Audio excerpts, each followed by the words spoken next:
está muito claro que para algumas doenças ou para alguns patossistemas nós temos um cenário em que esses produtos eles enfrentam algumas dificuldades.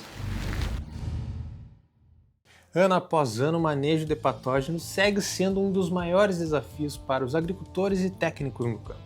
E a informação e o conhecimento são os melhores insumos para te ajudar a minimizar esses problemas. Quer saber mais sobre o manejo e controle dos principais patógenos da sua lavoura? Esse é mais um episódio da Missão Mais Soja, Máxima Proteção, com o apoio da Sumitomo Chemical.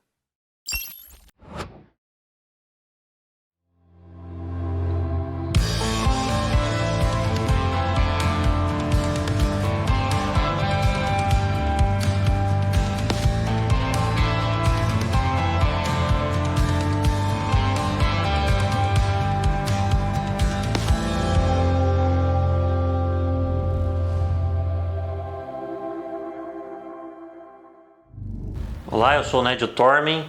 sou engenheiro agrônomo, tenho mestrado e doutorado em fitopatologia e nós vamos falar hoje aqui sobre o manejo de doenças na cultura da soja e a importância dos novos fungicidas e novos princípios ativos. Nós vivemos atualmente na cultura da soja uma fase bastante importante do ponto de vista de avanços em produtividade. Isso tem sido evidenciado tanto pelas médias em produtividade que nós temos obtido em áreas comerciais, como também em concursos de produtividade, como é o caso do SESB. Numa janela aí de 5 anos, ano após ano, nós temos observado aí que os produtores têm conseguido números ou patamares de produtividade aí muito significativos aí na casa de 120, 125, 130 sacos de soja por hectare. Esses patamares de produtividade, eles têm sido conseguidos por uma conjunção de diversos fatores. O fator genético de evolução das cultivares, obviamente, mas também de melhoria em todas as práticas, em todas as estratégias de manejo que os produtores têm empregado nessas áreas de soja. Para que essas cultivares de soja elas consigam expressar todo esse potencial, obviamente que nós precisamos criar condições ou criar um ambiente para que essa planta ela consiga se sentir de certa forma confortável e possa expressar geneticamente todo aquele potencial para o qual ela foi desenvolvida. E dos diversos fatores que têm contribuído aí ou que têm limitado a produtividade da cultura da soja, sem dúvida nenhuma a ocorrência de doenças está entre os principais. Então, na cultura da soja nós podemos falar que as doenças elas têm um período não tão longo de importância, porque basicamente houve uma explosão, digamos assim, no valor que se dá ou na importância que se dá para o quanto as doenças roubam em produtividade da soja, a partir do surgimento da ferrugem asiática, lá no início dos anos 2000. Então, até o surgimento da ferrugem asiática, as doenças eram tidas como menos importantes do que plantas daninhas e propriamente do que pragas na cultura da soja. A partir do surgimento da ferrugem é que passou-se a olhar com muito mais critério e com muito mais cuidado para o que as doenças de fato elas causavam em perdas de produtividade na cultura da soja. Passada a fase inicial, onde a ferrugem foi o grande problema por basicamente 10 ou 15 anos, percebeu-se também que outras doenças além da ferrugem asiática tinham uma capacidade muito grande de tirar a produtividade da cultura da soja. Então, nós tivemos uma fase inicial onde predominou ferrugem, uma segunda fase que durou basicamente uma década em que a ferrugem era a principal doença e nós tínhamos outras surgindo como importantes, como o caso da mancha-alvo, por exemplo. E nós estamos em um momento onde, para a região centro-oeste do Brasil, nós continuamos tendo a ferrugem como uma doença importante, mas que, de modo geral, nós temos uma presença muito grande de diversas outras doenças, que, de modo geral, chamamos de manchas foliares, que têm causado reduções em produtividade tão importantes ou até maiores do que aquelas observadas para a ocorrência da ferrugem asiática. Então, dentro do contexto de doenças na cultura da soja, nós temos uma diversidade imensa de problemas que passam por nematóides, que passam por doenças ou fungos de solo, como é o caso de Fusarium, como é o caso de Macrofomina, como é o caso de Phytophthora em algumas situações, e também muitos problemas de parte aérea. E dentro desses problemas de parte aérea, dessas doenças que têm causado danos e reduções de produtividade atacando a parte aérea da cultura da soja, algumas têm se destacado. Então, nós falamos há bastante tempo sobre a pressão e a importância que tem a mancha parda, causada por Septoria glycines, a cercóspora, ou crestamento foliar por cercóspora, causado historicamente por Cercospora kikuchi. Alguns trabalhos novos têm evidenciado a presença de outras espécies, mas cientificamente é o que se tem publicado, a Cercospora kikuchi segue sendo a referência, e algumas outras, como a mancha-alvo, causada por Corynespora cassicula, têm se tornado doenças importantes numa escala praticamente nacional e não mais apenas numa escala regional para Centro-Oeste. Existem ainda vários outros problemas de ocorrência mais localizada, mas que têm causado reduções de produtividade muito importantes aos produtores. Nós podemos citar aí a antracnose, causada por Coletoticum truncatum, nós podemos citar oídio, míldio, em algumas regiões como Mato Grosso até a problemática aí do quebramento de hastes e da podridão de grãos, ou do complexo causador da podridão de grãos, todas como doenças aí bastante importantes e com potencial de reduzir significativamente a produtividade da cultura da soja. Bom, o que os produtores eles podem fazer ou têm feito para tentar controlar essas doenças, né? Existem diversas estratégias dentro do manejo integrado que têm um impacto forte sobre a ocorrência dessas doenças. A escolha da cultivar é importante porque geneticamente existe uma diferenciação em relação à susceptibilidade ou resistência a essas doenças. A qualidade da semente é importantíssima, porque a maior parte desses patógenos eles têm a capacidade de sobreviver na palhada, na resteva de um ano para o outro, mas também de ser veiculados ou transmitidos via sementes.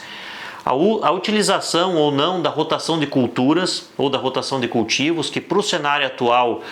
em função da necessidade de se ter culturas com alta rentabilidade para dar sustentabilidade ao produtor, elas acabam tendo uma maior dificuldade de ser implementadas em larga escala, mas que todos nós sabemos que tem uma importância muito grande dentro do contexto da agressividade dessas doenças. Então, se eu tenho um cenário de monocultura ou de sucessão de cultivos, como é o caso do sistema soja-milho ou como é o caso do sistema soja-algodão, se eu não tenho implementação de plantas de cobertura em associação a esse cenário, a pressão ou a agressividade dessas doenças, sem dúvida nenhuma, ela é maior. Nós sabemos que existe uma importância também significativa da nutrição equilibrada de plantas para que essas plantas possam ter uma condição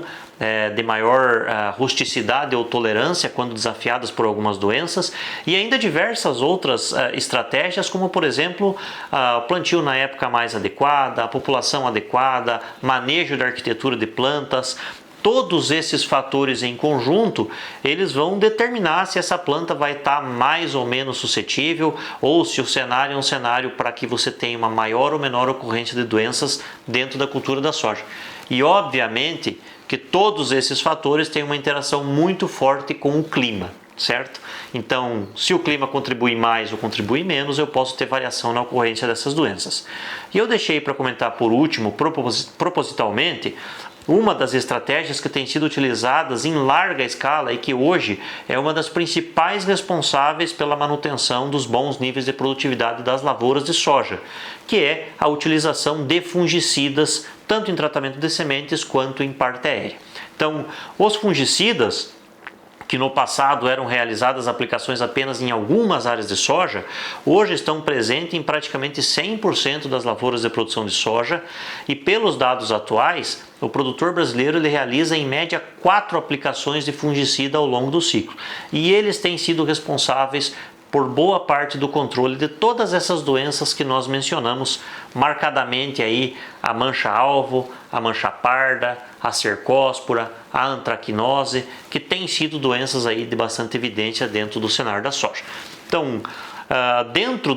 das possibilidades ou dos produtos e dos grupos químicos que nós temos disponíveis, hoje o produtor tem acesso a muitas ferramentas em termos de produtos formulados. Quando nós selecionamos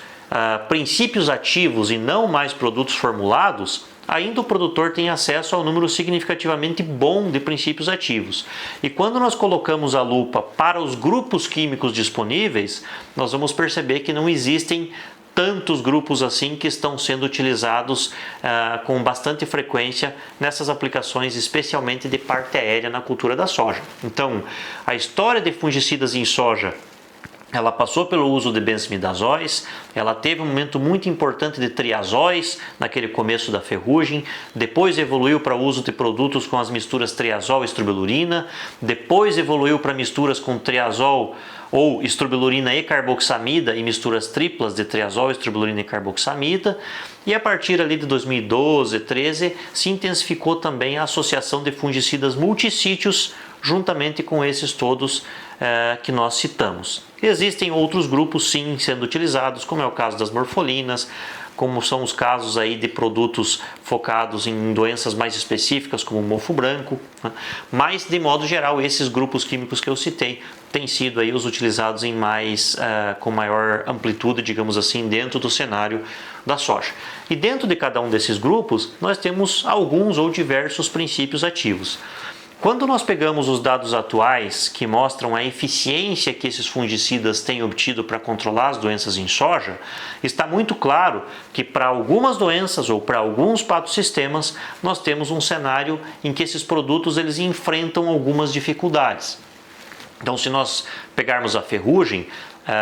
hoje o número de fungicidas de alta eficácia para ferrugem ele é limitado. Se nós falarmos de cercóspora, é um cenário parecido. Se nós falarmos de mancha-alvo, talvez seja um cenário até mais desafiador ainda do que essas outras duas que eu acabei de mencionar.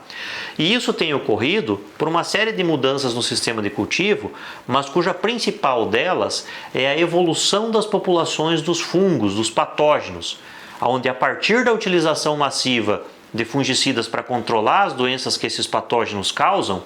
nós temos selecionado algumas populações de fungos que têm ou que apresentam uma menor sensibilidade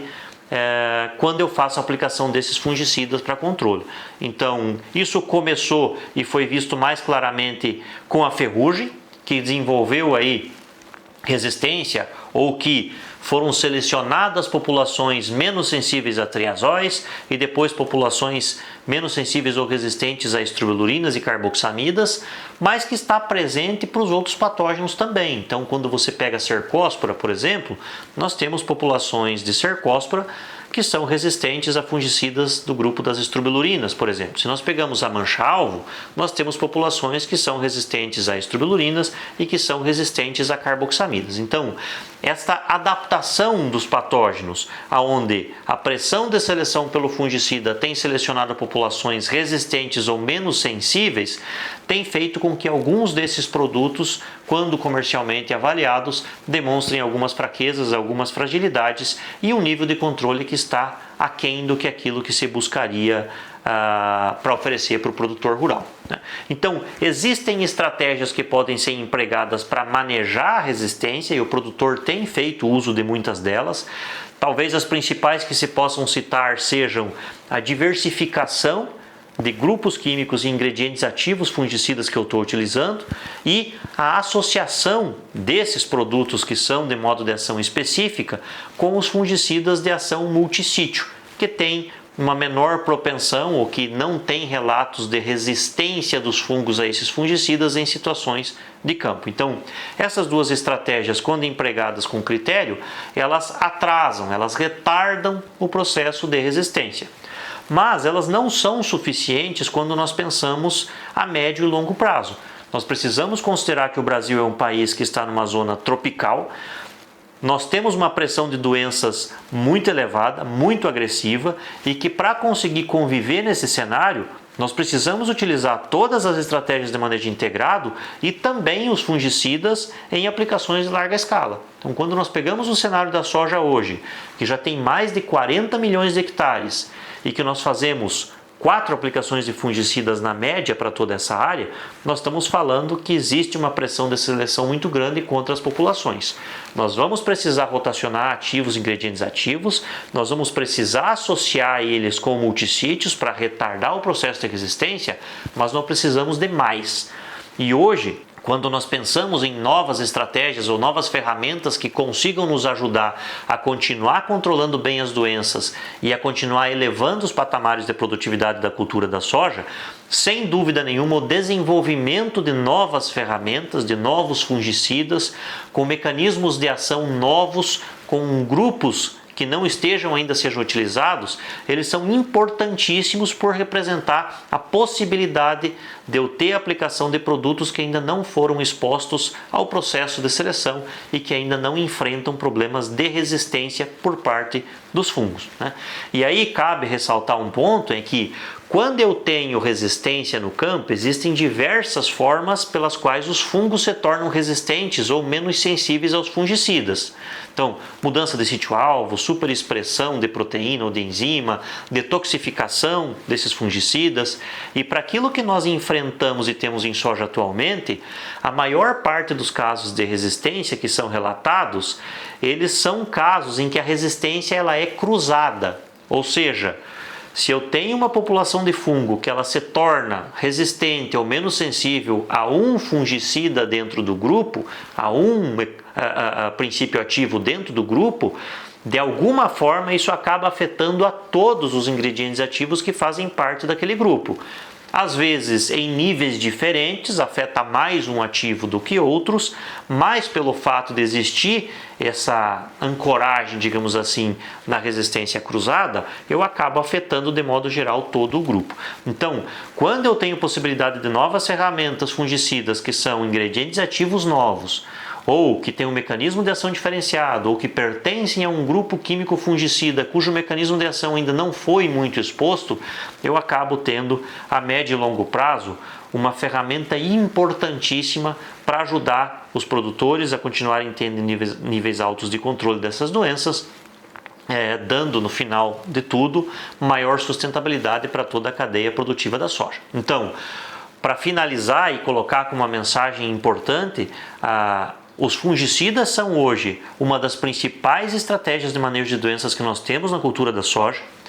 Pelo tempo de uso, pela exposição e pela adaptação dos patógenos, alguns desses fungicidas eles enfrentam dificuldades em termos de eficiência e além das estratégias importantíssimas de manejo de resistência que eu posso utilizar, mencionando diversificação de ingredientes ativos, de grupos químicos e a associação com fungicidas multissítios, sem dúvida nenhuma, o desenvolvimento de novos fungicidas, novos mecanismos de ação, novos ingredientes ativos que não estejam ainda sendo muito expostos em situação de campo é importantíssimo para que nós consigamos, mantendo os bons níveis de controle, melhorando esses níveis de controle e conseguindo dar ao produtor rural incrementos de produtividade conforme nós vemos obtendo aí nos últimos anos. Porque para além do manejo de resistência, nós precisamos de ferramentas fungicidas novas, eficientes e que consigam dar aí espectro de controle para todo esse portfólio de doenças que tem acontecido, que tem afetado a cultura da soja